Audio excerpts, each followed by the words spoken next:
Sakhi, the House of Kanchi Weaves, Telangana, Andhra Pradesh. నమస్తే రమగారు. నమస్తే జయ. రమగారు, ఈ రోజు షూట్ ఉందనగానే నా కోసం ఏ కొత్త పుస్తకాలు తెస్తున్నానని చెప్పారు. ఏంటి ఆ పుస్తకం? మామూలుగా పుస్తకాలు అంటే స్టోరీలు తెస్తారు మీరు. ఆల్రెడీ కొన్ని స్టోరీలు చెప్పుకున్నాము. ఇంకేముందండి కొత్త విషయం? అంటే ఇది ఒక కొత్త విషయమే చెప్పాలి జయ. అవునా? చాలా రోజుల క్రితము ఏనుగుల వీరాస్వామి గారి కాశీ యాత్ర అనే ఒక పుస్తకం తాలూకు చిన్న రివ్యూ చదివాను నేను ఎన్ని పుస్తకాలు, ఎంతమంది, ఎన్ని కథలు, ఎంతమంది రైటర్ల పేర్లు చెప్తాను నీకు. నాకు ఎప్పుడు తగలలేదు. ఫస్ట్ టైమే నేను విన్నది. నేను అది చదివిన తర్వాత దాని పుస్తకము దాని మీద అట్లా ఆలోచిస్తూ ఉన్నాను. ఫేస్బుక్లో ఒక 5-6 చోట్ల 5-6 వీట్లలో అంటే కాలమ్స్ ఏవో రాస్తారు కదా, దీని గురించి తెలుసుకున్నాను. అంటే నాకు ఒక ఫాలోవర్ కూడా ఒక ఆయన, మీరు కాశీయాత్ర ఏనుగుల వీరాస్వామి గారిది చెప్పండి అమ్మా అన్నారు. ఏంటి చెప్తాము, అసలు అదేమిటి, దాని తలాతోక మనకేం తెలియదు అనుకున్నాను.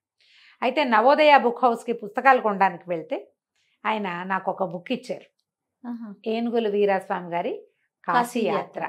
వీరస్వామి అంటే వీరాస్వామి గారు కాదమ్మా, పచ్చ తెలుగు ఆయన. 18వ శతాబ్దంలో 1830లో మే నెలలో మొదలుపెట్టి దాదాపుగా 15 నెలల పాటు 4000 కిలోమీటర్లు కాలినడకన విత్ పల్లకీలతోటి కాశీ యాత్ర చేశారు. మద్రాసు నుంచి వెళ్ళారు ఆయన. ఈ వీరాస్వామి గారు మద్రాసులో బయలుదేరి కాశీ వెళ్ళి కాశీ నుంచి తిరిగి వచ్చారు. 100 మందిని తీసుకెళ్లారు తనతో పాటు. అబ్బా. కొంతమంది చుట్టాలు, స్నేహితులు, తర్వాత ఏమో పనివాళ్ళు, వైద్యం తెలిసిన వాళ్ళు, ఆహార పదార్థాలు కూడా పట్టుకెళ్ళారు. ప్రతి ఊరు, ఏ ఊర్లో ఆగితే ఆ ఊరి విశేషాలు రాశారు. ఈయనకి కోమలేశ్వరం శ్రీనివాస పిల్ల అనే ఒక స్నేహితులు ఉన్నారు. ఆయనకి ప్రతిరోజు యాత్రా విశేషాలని రాసిపెట్టి అన్ని ఉత్తరాలుగా రాశారు. ప్రతిరోజు వచ్చింది. ఈ మధ్యలో ఈయన ఏంటంటే చాలా పెద్ద ఉద్యోగం చేశారు. వీరాస్వామి గారు చాలా పెద్ద ఉద్యోగం, గవర్నమెంట్ దాంట్లో, ఒక బ్రిటిష్ గవర్నమెంట్లోనే ఏమంటారు దాన్ని, ఒక రకంగా భారతీయ సాహిత్యమో ఏదో ధర్మాన్నో దాన్ని తర్జుమా చేసే లాంటి ఉద్యోగం. ఏదైనా సరే ఒక జడ్జిలకి ఉపయోగపడేది, తీర్పులు వాటిని రాసేవారట. మొదట్లో ఏమో దుబాసీగా ఉండేవారు, ట్రాన్స్లేటర్గా ఉండేవారు. తర్వాత ఈ చాలా పెద్ద ఉద్యోగం. ఆ రోజుల్లోనే ఈ 15 నెలలకి సరిపడా డబ్బు పట్టుకెళ్ళగలిగే కెపాసిటీ ఉన్నాయన. అయితే ఈయన పుస్తకం అదంతా ఉత్తరాలుగా రాస్తే స్నేహితుడికి, ఆ ఉత్తరాలన్నీ కూడా ఈ కోమలేశ్వరం శ్రీనివాస పిల్ల గారు ఒక పెద్ద పుస్తకంగా తయారు చేయించారు. మళ్ళీ వెనక్కి రాయించడం. భాష బహుపాత భాష, 200 సంవత్సరాల క్రితం నాటి తెలుగు భాష చిత్రంగా ఉండేది. అంకెలు, తెలుగు అంకెలు, ఇప్పుడు మనం వేసుకునే 1 2 3లు కాకుండా తెలుగు అంకెలు. తర్వాత డబ్బుల లెక్క కూడా అప్పుడు బేడ, పావల, అర్ధన అలాంటివి ఉండేవి కదా, ఇవి లేవు.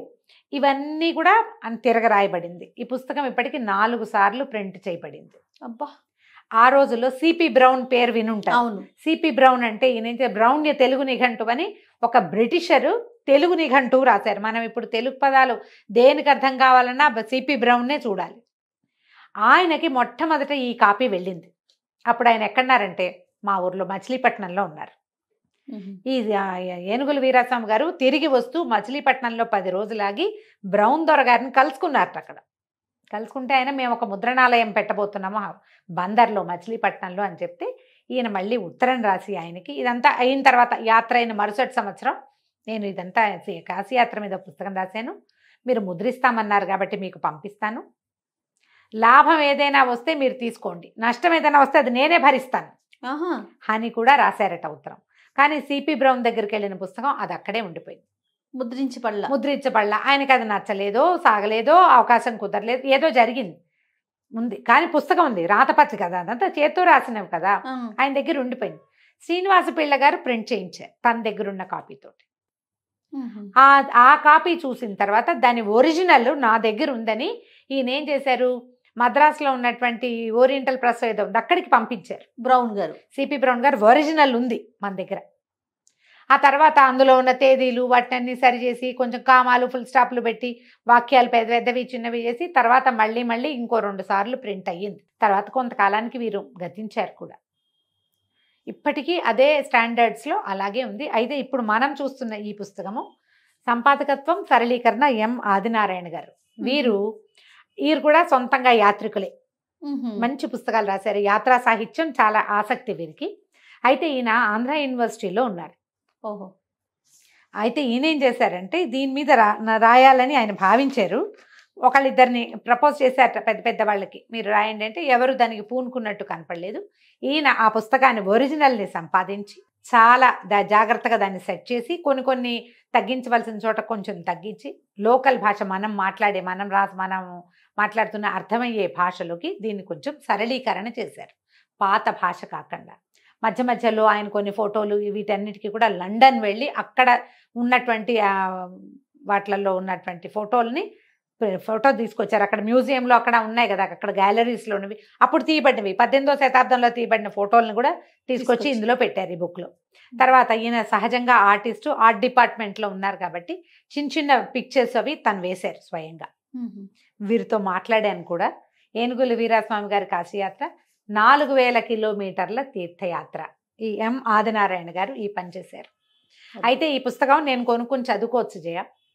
మనని ఫాలో అయ్యేవాళ్ళు, మనం ఏదైనా ఒక నావెల్ గురించి చెప్తే ఆ నవల కొనుక్కుని చదువుతున్న వాళ్ళు లేదా ఎక్కడైనా సంపాదించి చదివే వాళ్ళు చాలా మందే ఉన్నారు.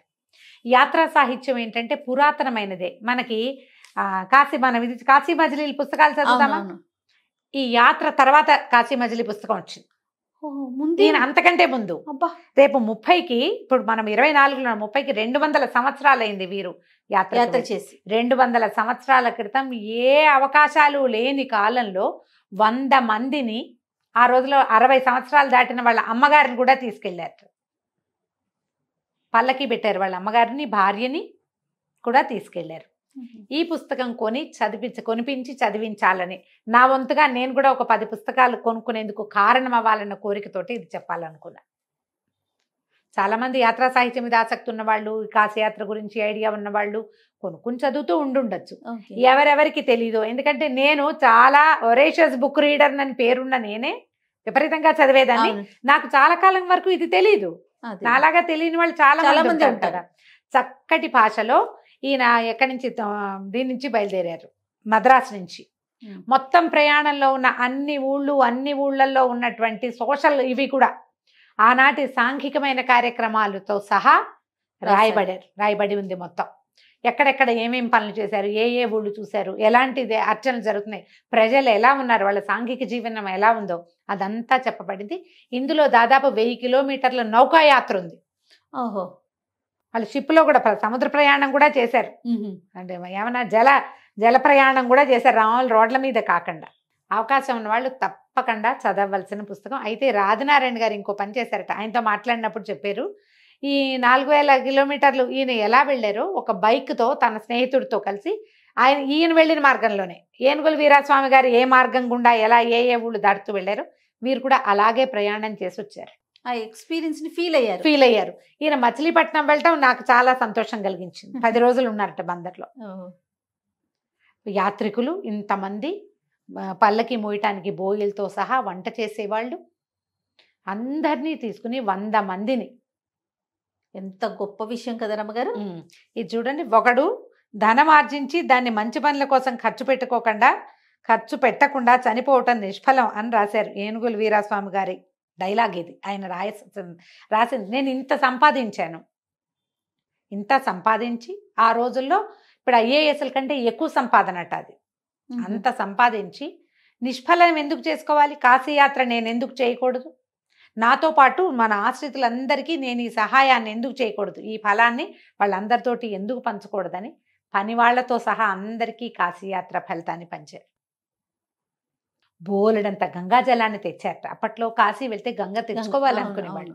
ఈ కాశీయాత్ర అనగానే మరణం కోసం వెళ్లే వాళ్లే ఉండేవాళ్ళు ఆ కాలంలో. తిరిగి వచ్చి దాని మీద ఒక పుస్తకం రాసి దాన్ని ప్రజలకి యాత్ర ఎలా వెళ్లాలో, మనిషికి ఎంత తెగింపు ఉండొచ్చో చూపించిన వారు ఏనుగుల వీరాస్వామి గారు. ఆయన గురించి చదవండి, తెలుసుకోండి. యాత్రా సాహిత్యం తెలుగు యాత్రికులలో మొట్టమొదటి అద్భుతమైన యాత్రికులు ఈయనొకరు. అది మాత్రం రాయబడి ఉంది. ఎంత చక్కగా ఉందంటే ఊర్ల పేర్లు, అసలు ఆ దారులు ఎక్సలెంట్గా ఉంది. ఈ ఫోటోలు కూడా మంచి మంచి ఫోటోలు పెట్టారు మధ్యలో. ఇగో ఏనుగుల వీరాస్వామి గారిని ఫోటో చూడండి. కనిపిస్తుంది కదా క్లియర్గా. వీరి ఫోటో కూడా చాలా బాగా చేశారు. ప్రయత్నం చేయండి, ప్రతి చోట దొరికేస్తుందండి మీకు. ఆన్లైన్లో బ్రహ్మాండంగా దొరుకుతుంది. ట్రై చేసి చూడండి. ఇదిగో సంపాదకత్వం సరళీకరణ ప్రొఫెసర్ ఎం ఆదినారాయణ గారు, ఎంఏ ఎంఎడ్ పిహెచ్డి. సూపర్. వీరు రాసిన పుస్తకం. ఇగో కోమలేశ్వరపురం శ్రీనివాస పిళ్ళ కోసం. వీరు స్నేహితులు, వీరాస్వామి గారి స్నేహితుడు ఈయన శ్రీనివాస పిళ్ళ ఆయన. ఆయన అక్కడ ఎక్కడెక్కడ యాత్రా విశేషాలన్నీ రాసి పంపించండి అయ్యగారు అని ఈయన అడిగితే ఆయన ప్రతిదీ ఆయన రాస్తే ఆ రాసిన ప్రతి దాన్ని గ్రంథీకరణ చేశారు. ఆయన ఇలాంటి ఎంత మంచి స్నేహితులు, స్నేహితుడు. ఇలాంటి అద్భుతమైన స్నేహితులు ప్రతి వాళ్ళకి ఉండద్దు మరి కదా. అంతే కదా. చాలా బాగా చక్కగా డాక్యుమెంటేషన్ జరిగింది. ఇప్పటికీ ఈ పుస్తకం మళ్ళీ మళ్ళీ ప్రింట్ అవుతూనే ఉంది. ఆదినారాయణ గారు రాసిన ఇంకా కొన్ని పుస్తకాలు కూడా ఉన్నాయి. నేను మంచి మంచి పుస్తకాలు రాశారు, ఇంట్రెస్టింగ్గా ఉంటాయి. అన్ని యాత్రా సాహిత్యమే ఎక్కువగా ఉంది. ప్రతి బుక్ ఇంట్రెస్టింగ్గానే ఉంది. వీలు వెంబడి ఇంకొకటి 2 పుస్తకాల గురించి కూడా పరిచయం చేద్దాం. తప్పకుండా రమ్మగారు, మంచి విషయం. నమస్తే అండి. నమస్తే జయ.